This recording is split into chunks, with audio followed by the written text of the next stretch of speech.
Welcome to the Walk Around Podcast. Our goal, as always, is to share with you the insights, the skills, the processes, and the leaders that are influencing the retail automotive landscape today. I'm one of your hosts, Nick Funsch, joined by Danny. Hey, Danny, how are you? Hey, Nick. I'm doing great. It's good to see you. Good to see you. Hard to believe we're already in June. This year seems to be flying by, but I'm super excited about our guest today. We got a treat, Mr. Jim Fitzpatrick from CBT News. Welcome, Jim. Thank you so much for having me, gentlemen. This is quite an honor. Appreciate it.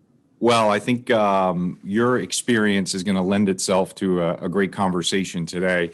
Quick bio on Jim. He's a 25-year veteran of the retail automotive industry, starting his career in, do you want me to read this date? 1980, Jim? Ouch, that hurt. So they lie. Those things lie. No, they do lie. So he started his career as a salesperson in South Florida at a Toyota dealership, working his way to become dealer principal at age 40 at a Toyota dealership in Augusta, Georgia. He's had executive positions with JM&A Group, AutoNation, founded Force Marketing in 2004 and grew it to one of the biggest digital marketing companies in the retail automotive space. In 2012, he and his wife and partner, Bridget, launched cbtnews.com, quickly becoming a successful online news and media platform specifically created for retail automotive industry. Today, they have over 300,000 unique monthly visitors, and their daily newsletters are received by over 37,000 subscribers, made up of franchise dealers, OEM executives, and vendors. Cool note, more people view video segments on CBT News than any other automotive media platform. Let's take a walk around with Jim. Welcome, Jim. Thank you so much for having me, guys. I can't wait to jump in here and talk car talk with you. Yeah, I guess I'm excited about the conversation.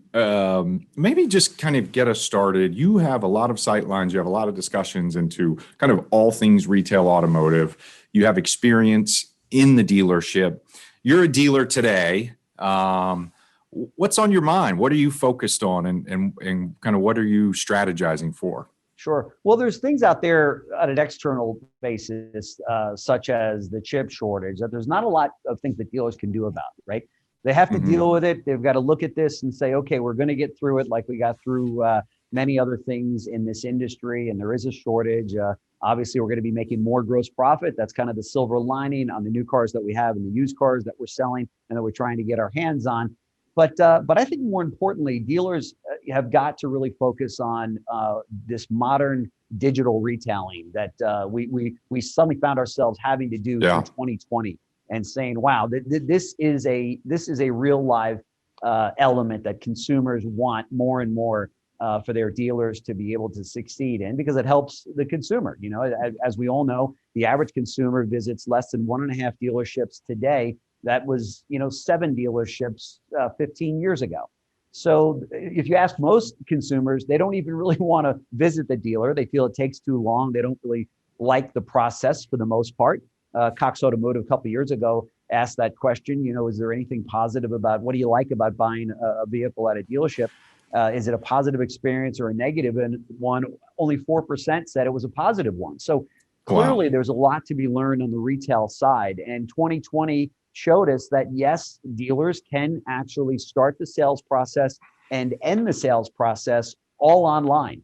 And I think it was a huge eye opener for many dealers that are out there that said, wow, we can run our dealerships on less money, on less headcount or manpower, I should say, make more money for the bottom line. But at the end of the day, have a better overall sales experience and customer experience for that car shopper that's out there. So I really think that's something that 2020 gave us, or the COVID virus gave us, and it's going to be here, and it's going to be the future of our industry. Well, it certainly accelerated a lot of initiatives within the retail space, I think. But you mentioned something that I always kind of latch onto, and it's around the fact that customers, it takes too long in the retail showroom. And I'm interested to get your thoughts, because I think where digital retail really fits that model is when you dissect that question, I think consumers are telling dealers that they just don't want their time wasted. That's And right. so, that's where I think the friction point comes in at the store. And so I guess I'm interested in your thoughts on how digital retailing can mitigate against that waste of time from a consumer. Yeah, that's so true. You're exactly right. They don't necessarily mind waiting as long as it's for something that's going to help them, put that deal together, that transaction together. Although, man, we will make them wait for 3, 4, It's 5 crazy. hours, before they take delivery of the It's car. crazy. And in the industry, it's like everybody's finger points at one another. Well, it was the appraisal, it was the used car manager Right. that took too long. Well, it's taken way too long for F&I to do the paperwork and to get everything put together and to run the credit check. And everybody points the finger, but the consumer is sitting there alone, waiting to take delivery of their new car in the showroom. And it's not a good scenario at all. But I do think that there can be efficiencies in the process that we can really tighten up.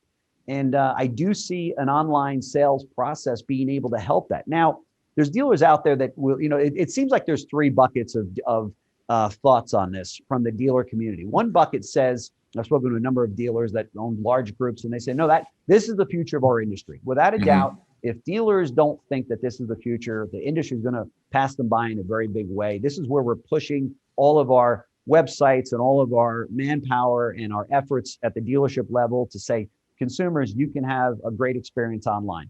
The other bucket is dealers that say, well, maybe 25, 30% of the people are going to want to do it, but the other 70% of the people still want to come in and kick the tires and smell the leather. And we think that's going to be around for a very long period of time. The other bucket, and I've spoken to dealers that say it's a fad. Nobody really wants to buy a car online. It's not a pair of shoes like you buy at Amazon. It's an automobile that needs that, face-to-face experience and to be able to demonstrate the vehicle and such. So, a lot of dealers see it as a fad. Maybe 1 or 2% of their customer base, they feel, would want to buy a car online, or at least do most of the process online. So it's interesting to see those different, thoughts out there among the same retail community. But for sure, consumers more and more, and it might be broken out by generation. You might have more millennials that say, whoa, pick up my phone, pick out the car that I want. We've all seen the Carvana and the Vroom commercials where it'll actually says buy a car 100% online and have a 7-day or maybe up to a 30-day return policy, depending on the retailer that you do business with. So we're going to see more and more of this, not less and less of it. And dealers have got to pay attention to this. And it's really all about aligning. Those dealers need to align themselves with the right providers. I know JM&A is working diligently, and it has worked diligently to provide great products to dealers to be able to win in this area.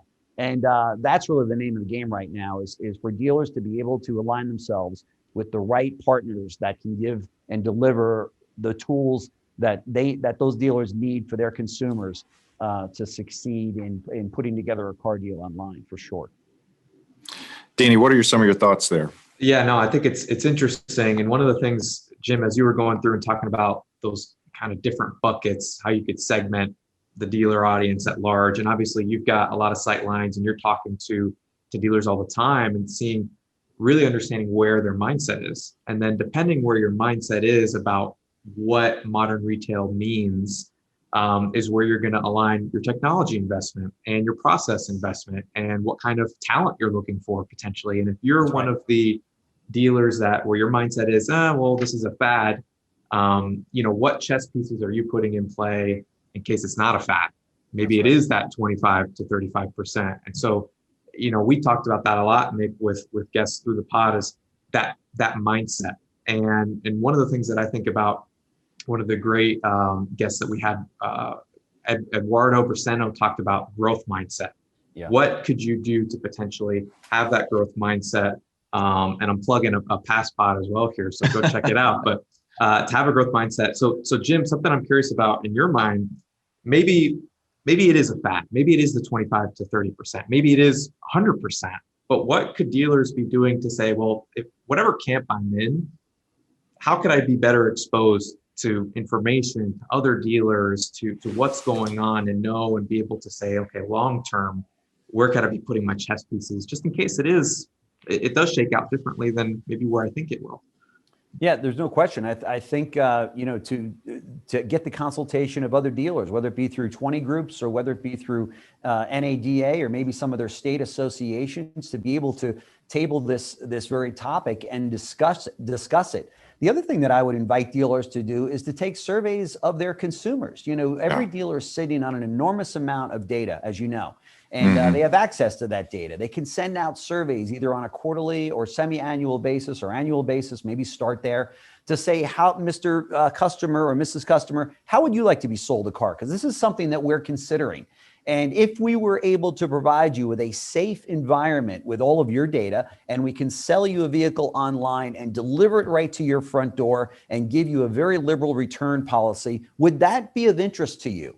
And take a poll, of your very customers that you've done business with already, that already trust you and like you. Hopefully they trust you, like you. But, but I know many customers leave showrooms sometimes. I'm never buying a car there again, But for the most part, they trust you and like you.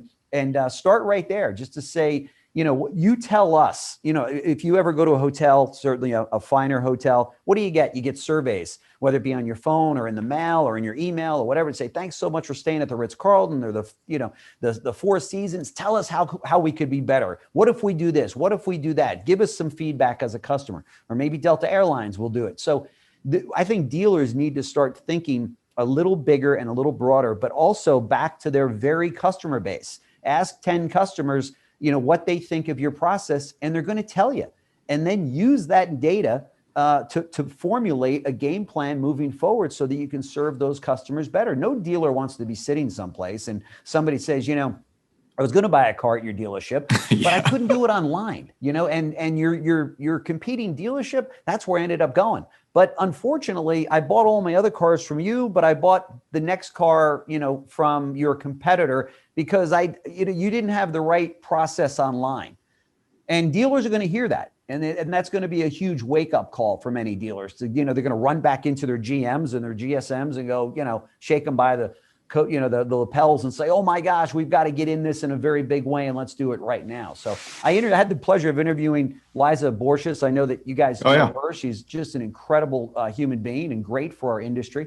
And I said, Liza, do you think that it's going to be tough getting the proverbial genie back in the bottle after COVID's done and get these people to come back into our showrooms? She said, Jim, I don't want to get the genie back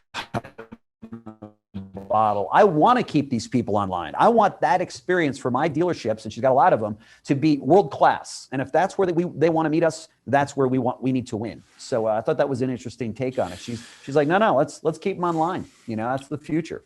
Well, it is a little bit, I think, of historically, dealers have tried to kind of put consumers into their sales funnel. And what's happened is that control is now at the consumer level. And so dealers want, you need to be able to kind of meet or transact with the consumer how they want to transact. And I go back to kind of your kind of three buckets: the dealers that are all in, the dealers like, it's a piece, but I'm not, super focused on it. And the dealers say it's a fad.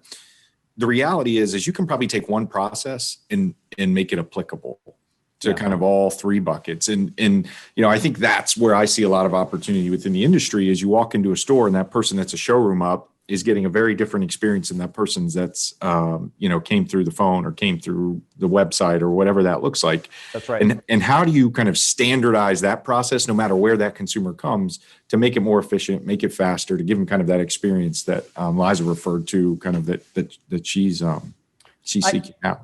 Yeah, I think you start with technology by trusting your people at the showroom level to have pads or iPads or what have you, and to teach that those frontline workers, if you will, known as salespeople and F&I people, to be right up front and give the information that a consumer is looking for. Still today, I was just shopping for a car 2 weeks ago for my son, and you go into dealerships and what do? They ask you a million questions.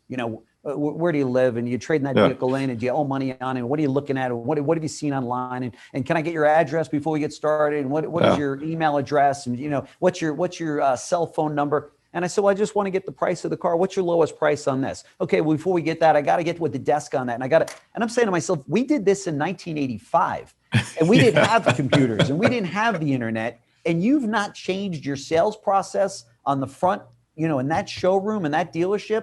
And we've come all this way. And then we wonder why people hate the process. Answer my question as a consumer, because this is still on my hip. Your dealership is going to give me all of the information and you've never gotten any information from me. So why are we doing that today with our salespeople to say, no, don't give a low number, get with the desk, make sure that when you come in, you got all the form filled out with who you're talking to and what motivated them and what they're trading. You don't need to do them on this. And it's the same exact dealership. So there still seems to be that huge disconnect. If you go to a dealership today and you say, what's your lowest price on that car right there? Okay. You're going to get a litany of about 15 questions. Okay. Yep. And you're still not going to get the price. Okay. And dealers that are listening to us know that this is true right in their own dealership right now. So we're almost pushing them online to say, you're better off going to the coffee shop, the Starbucks, and asking that same question of our dealership online. That's how big the disconnect is. I was laughing because sorry, Danny, I was laughing. I was thinking about, if you better have all 15 of those answers or you're not getting a price either. You have 14 and a half. That sales manager is going, no, nope, Nick, you're exactly right. The guy will send you out of the desk and say, go get me the mileage on that trade-in. Otherwise, I'm not giving you the lowest price. And by the way, we all know he's not going to dish up the lowest price, right? I could get it here, but I can't get it I'm a consumer. I'm going to stop what I'm doing on a Saturday, a busy Saturday, because we're all working so much, go into the dealership and grace them with my presence to say I'm serious. And then we challenge them on information. Dealers that are listening, please shop your own dealership. Shop it online, shop it by phone, and then send somebody in there, a friend of yours, to see how they're being treated. Many dealers, and I was one, so I can say this. We get removed from the business. We really do. We look at our real estate, we look at deals, we look at things, but we're not down in the trenches with the salespeople and the managers working deals. We might stop by the desk every now and then and say, how's things going? Things are going great, boss. Well, go shop for a vehicle at your dealership online. Don't let them know it's you, obviously. Don't call in on your cell phone because they already have your cell phone. They know it's you, boss, calling. Okay, but have somebody do it and put it on speakerphone and see what that experience is like. So many dealers, and I can say this and I love them dearly. We can do so much better in this area than what we are currently doing. We're literally taking that consumer and saying, you know what? We're not going to respect your time in our dealership, even though our ads say we will. We really want you to do business online. And then we complain about the fact that consumers are coming in and beating us up on, online because they're cutting right to the chase in terms of the best profit. I mean, the best price. So the dealer has more control over this than they think they do. And I agree with you, Nick. The consumer really is driving a lot of this, and they do have a certain degree of control. But the dealer also has a lot of control. Oh yeah. Change the way you sell cars, and I will guarantee you that people change the way they buy them. I had an experience recently. I was doing some window shopping online for a vehicle. I thought, oh, well, I can calculate, right? Payment calculator on the used car. So, well, let me just see what a lease is. So I flip over to the new car. They won't give me the lease payment unless they collected my email address. It's like, I'm not. So anyways, I think that's wise, right? Understand friction points your consumers are having and how they want to engage with your store, and you'll be able to uncover them and focus on different things. Jim, I'd love to just pivot and get your thoughts around kind of electrification and EVs and how you see from your perspective that impacting kind of the retail space and maybe potentially even the fixed operation space kind of moving forward. Sure. I had the pleasure of interviewing Mike Jackson of AutoNation a few weeks back, and we talked about this very issue. I said, give me your take on this EV revolution that's headed our way. He said, auto manufacturers and OEMs, and I'm paraphrasing here, said they're forced to build EVs and sell them in the United States because the rest of the world is moving to an EV environment throughout Europe and Asia and such. So they have to do that here. So even though it's a 3% or less, in some cases as low as 1%, but California being the largest EV market, I think they might be around 5% or something. But even with the low percentage of market, what we haven't seen yet is we haven't seen really nice EVs coming out. You can't use the Leaf. I mean, we've got to do better. We've got to build those, those Tesla type vehicles out there that people are saying, wow, what's that? That is a good looking car. I don't care if it's gasoline or electric. That's a great looking car. So the manufacturers have to, pivot and build the cars that consumers want to drive in terms of the looks. We have to fix the infrastructure so that the range anxiety isn't there. But the EV business is definitely coming our way. For dealers that deny that, I think they're going to have a tough time in the transition. Many dealers that I've spoken to have accepted it and said, no. Many dealers have the right attitude to say, look, if it's a boat you're going to sell me, Mr. OEM, then I'm going to sell boats. So if we're changing to EVs, I'm an automobile dealer. That's the newest thing. That's what we're going to sell. It's probably the best attitude to have. One thing we haven't seen, and I also had the pleasure of interviewing the global marketing chief for General Motors, and she shared with me that you haven't seen anything yet because no automaker has yet released their billions of dollars in marketing to sell the American public on why they should be driving an EV. With the new styles, obviously GM's coming out with 30 new styles of vehicles, 30 new EVs in the next 4 to 5 years. You just saw the Lightning that the president was driving the other day, the Ford F-150 Lightning that's now priced under $40,000, top story of the day. The average price of a new vehicle is $40,000. They're coming out with longer range batteries. They're coming out now with the F-150 Pro. So now even the commercial market can feel comfortable driving that vehicle with a greater tow capacity, greater mileage, and so on. So, and even that vehicle will be priced around $50,000. So there's a lot of very exciting things happening. So I think while dealers today say, oh, it's less than 3% of the market, consumers don't want EVs, you ain't seen nothing yet. I mean, you've seen the marketing and the vehicles that are coming, and the president now saying we're going to have, 500,000 charging stations throughout the nation. I'll tell you, in 10 years, you're going to see a full-blown EV environment. As Mike Jackson reminded me, he said, Jim, there's over 300 million rather combustion engines out there. We have plenty of runway to fix those cars, resell those cars. So it's not anything we're going to see in our lifetime, where every vehicle on the road will be an EV. But I'm very excited about it. I think we're heading in the right direction. I think that the competition will take care of itself, in terms of the pricing, because the question is, and a lot of people were, how are you going to be able to build an EV much like a Toyota Corolla at that, $18,000, $22,000 price level? And the other thing you got to keep in mind is that those cars are passing gas stations. They're not filling up. Consumers spend $50, $100 a week on gas. They don't have that bill anymore. So it will be interesting. I think it's a very exciting time right now as we're on the threshold of the EV, revolution coming our way. And I think dealers think about it. We're going to be selling EVs. We're going to be selling someday autonomous vehicles. We're selling vehicles now and pushing consumers to do an online experience with us, which I think is a great thing. Have you ever seen a better time to be in retail automotive than right now? I mean, it's so exciting. Well, I think it's invigorating, right? I mean, everything's a little cyclical, but it certainly is exciting. I know that some of the dealers I've spoke to are enjoying kind of this moment, as tough as it is in the inventory side, and hopefully they're taking some of the benefits of this moment and squirreling it away for some other challenges. But Jim, this conversation's fantastic. All your sight lines. Thank you for being with us. I guess, Danny, I would ask you, what's your biggest takeaway from our conversation today? Yeah, I mean, I think the stakes have never been higher for making sure that your mindset is where the consumers is. Jim, you mentioned that consumers are going to 1.5 dealerships down from potentially 6, 7, 8 in the past. So making sure that experience is tight and is right. The stakes have never been higher. So exposing yourself to as much great information as you can, 20 groups, the associations, I think CBT News, the great interviews and the video content that's there. There's so much great information that you can get and that's out there. What about you, Nick?